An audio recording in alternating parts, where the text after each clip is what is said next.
So, as Ramisi mentioned at the very beginning today, we are starting a series of talks based on Reverend Dr. Gary Simmons' book, The Eye of the Storm. And she and Jerry will be joining me in the next few weeks talking about ideas and concepts out of this book.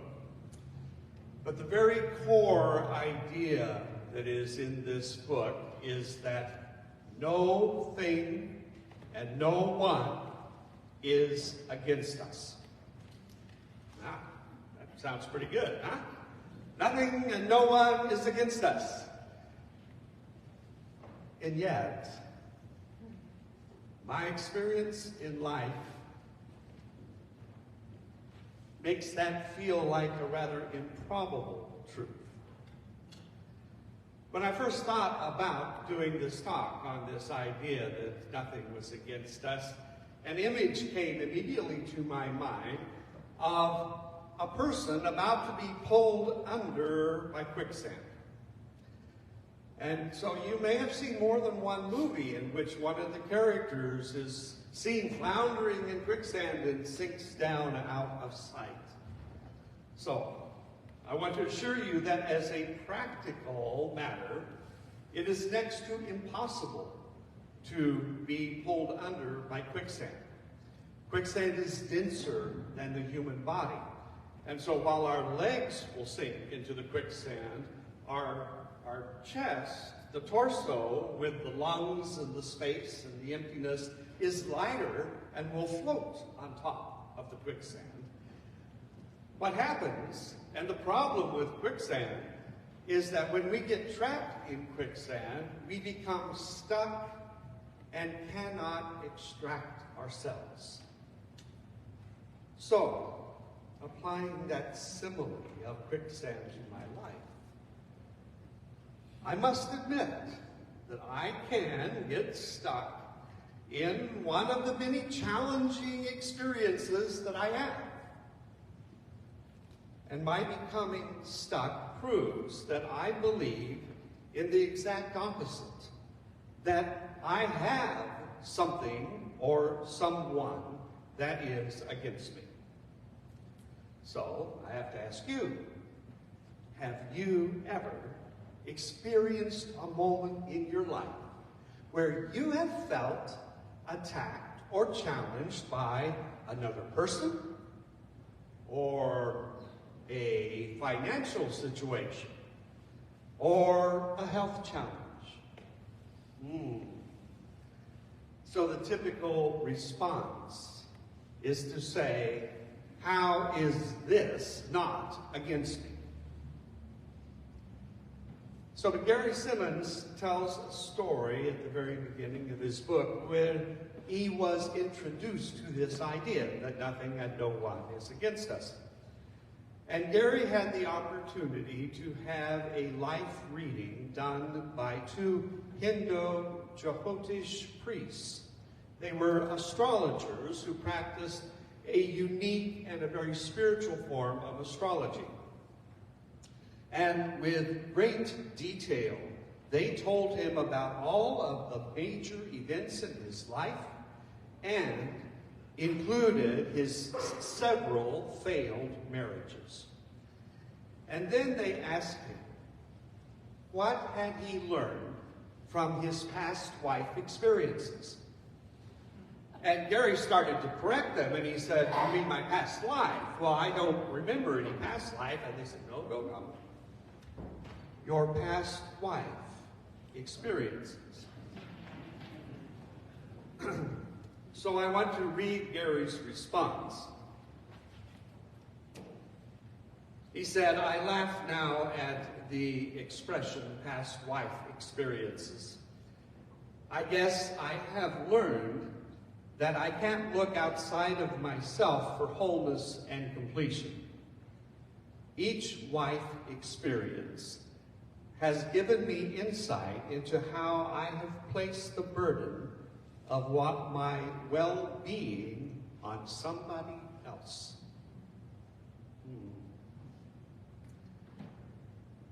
So the astrologers concluded the reading for him with some universal truth. And I think it is important enough that I want to share exactly what it is that he captured them saying to him. And they told him,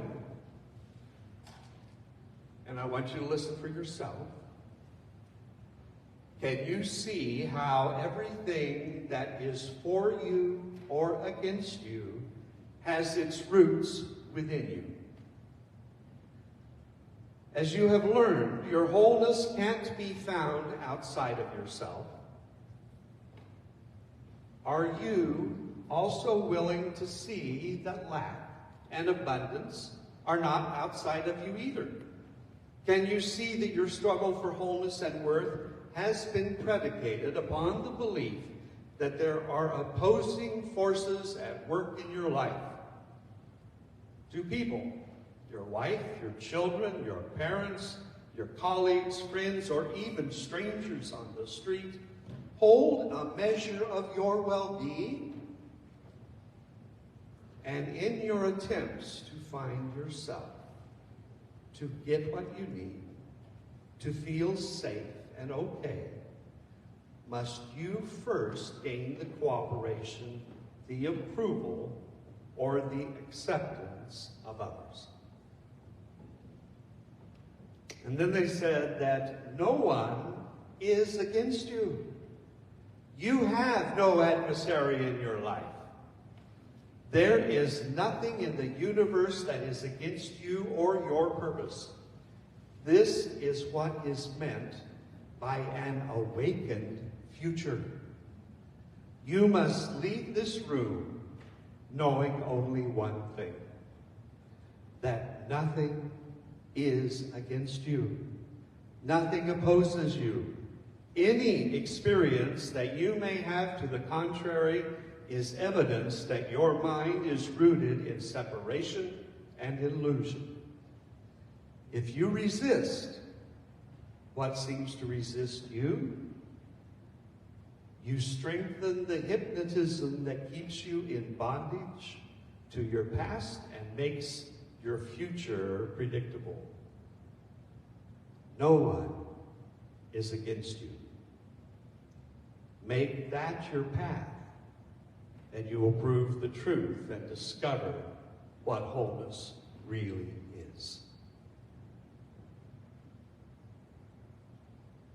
So take a breath. This is a powerful teaching. Nothing is against us. So why do I sometimes feel like everything is against me?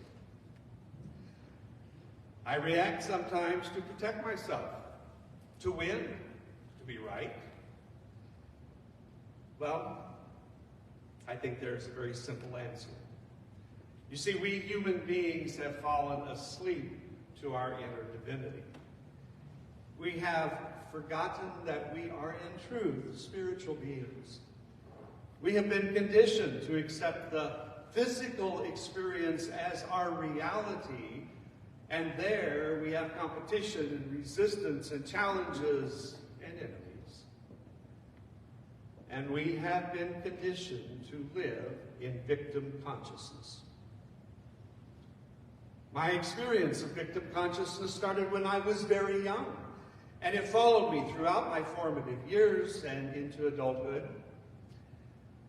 So one example, I had a classmate in grade school and junior high who seemed to delight in creating situations for me to feel uneasy and uncomfortable. I felt he enjoyed tormenting me.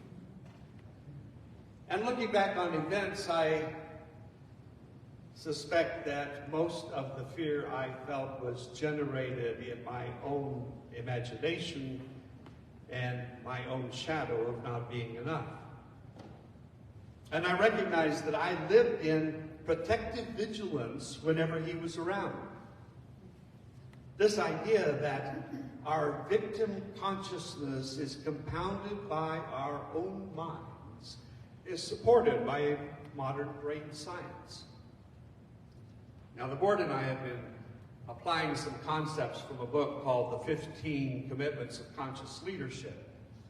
And the authors in that book begin with the premise that our minds were evolved to scan for danger in the surrounding landscape around us in order to protect ourselves, our bodies, to escape that physical danger when we were hunter-gatherers.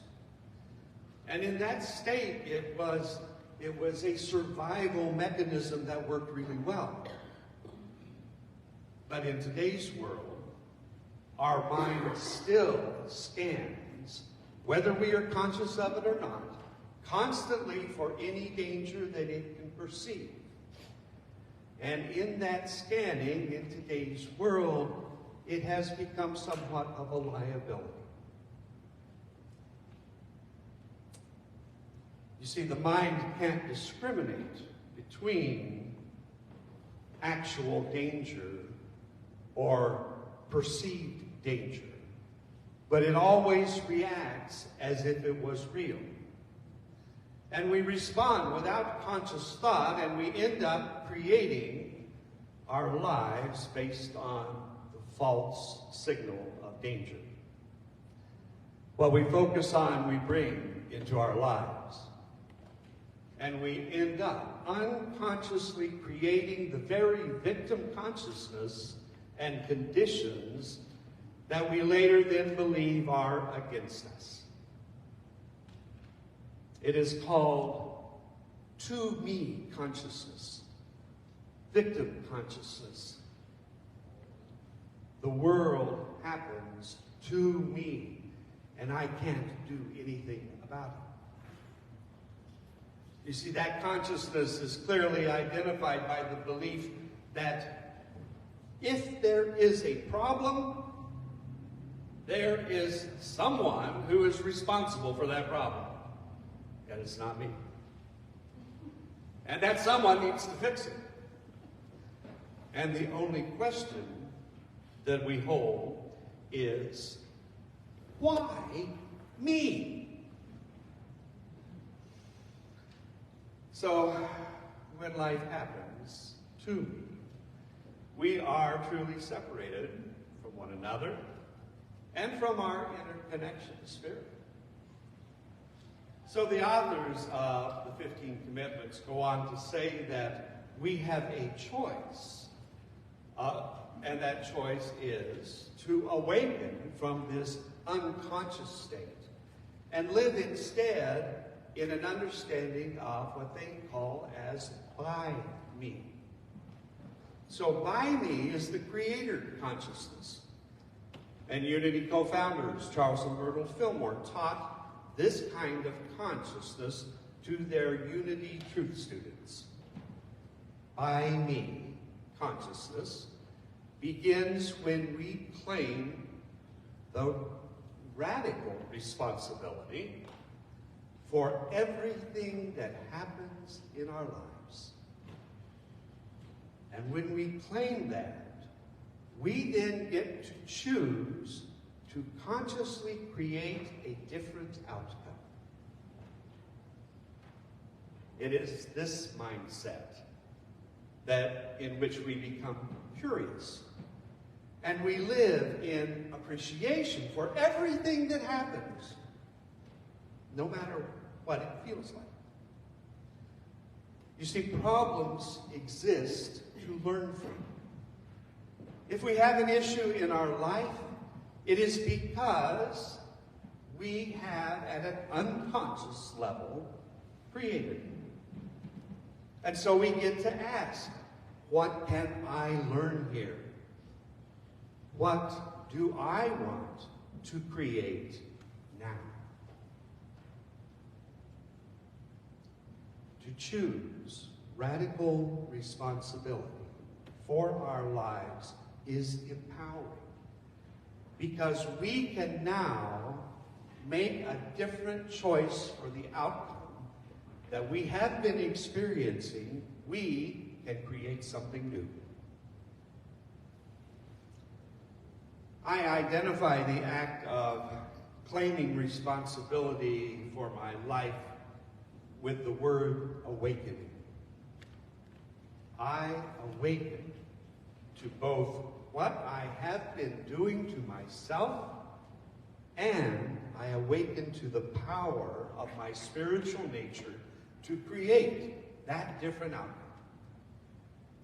Myrtle Fillmore called it awakening our soul to its pattern of perfection. Myrtle was a great letter writer. She didn't write books, she wrote letters. And some of her letters were collected and put into books. And in this book, How to Let God Help You, she writes, and I need to get my hands free. She writes the following. She says, "The soul must be awakened, brought to a realization of truth, and encouraged in the righteous use of all that God has given those faculties and powers. The individual must be helped to unify spirit, soul, and body in harmonious spiritual living here and now. God, my Father and your Father, has made me to know that no matter what I have done or what others have done to me, He has implanted within me the pattern of perfection. He has given me life, power, intelligence, and substance, out of which I may recreate my soul qualities and my physical structures and come forth a new creature. You, too, by studying and proving the truth, can do the same. It is of great value for us to work to perfect anything and everything that we may find that does not measure up to the best our new light shows us. We shall discover that it is much more important to change and do that which really is best for our progress and our health than to be smugly consistent and to make the excuse that we have done always this, and it is too late to change now. I hear Myrtle saying to us that we must take radical responsibility for our lives and to give up the to-me victim consciousness and take on our God-created perfection as we live in the by-me consciousness. We are creators.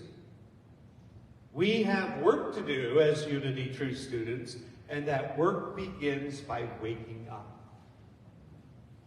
Many spiritual practices see the unconscious human life as being asleep or being without sight. Jesus in his earthly ministry spoke to our being blind. We remember Siddhartha Gautama, the Buddha, by his title, Buddha, which means the awakened one. The idea of awakening or enlightenment speaks to what we are to do when we find ourselves in the quicksand of life. We are to wake up to our spiritual nature and create anew. So my personal spiritual work, A Course in Miracles, defines this process as, quote, being willing to see things differently, end quote. And the Course tells me that whenever I feel fear, or whether it's in any form whatsoever, I have made a belief system or a condition in my mind that is not true. that is out of alignment with my true spiritual nature. And I am in that to-me mindset. I need to take responsibility. So wouldn't it be great if we had an app on our phone that would chime every time we had become stuck in victim consciousness? Well, maybe not. It might be a little noisy. So I don't have an app for you, but I do have a practice. So this practice starts each morning as we wake up. That is an appropriate metaphor for waking up in our lives, is it not? Wake up out of sleep. So as we wake up from sleep, before we start the day, we decide what kind of day we want to have. What do we want to experience? And I say, check into your heart. Find what your heart is asking for. Listen to Spirit's guidance to follow. And set an intention to receive a day filled with love, or joy, or peace, or whatever it is that your heart desires to manifest that day. And then as the day progresses, check in. Am I still in that state of expecting and wanting to draw into my life joy or love or peace? And if you find that you have fallen asleep and that app would be going ding, ding, ding, ding, ding, take a breath, choose to see it differently, and go back into that expectation of and asking spirits for guidance. This is the kind of day I want to have. The more often that we work this kind of a daily practice, the more awake and open we are becoming. The more that we can intentionally create. And with practice, we can live in the by-me creative consciousness and prove by our lives that we are spiritual beings and that no thing and no one is against us. So, for those of you who are interested in learning these ideas on a deeper level, I'll be doing and facilitating an Eye of the Storm class that begins this Thursday. It'll be an online class through Zoom. And so if you haven't already and you want to be part of that class, check in with me. I'll get you the information. Remember, nothing and no one is against you. Namaste.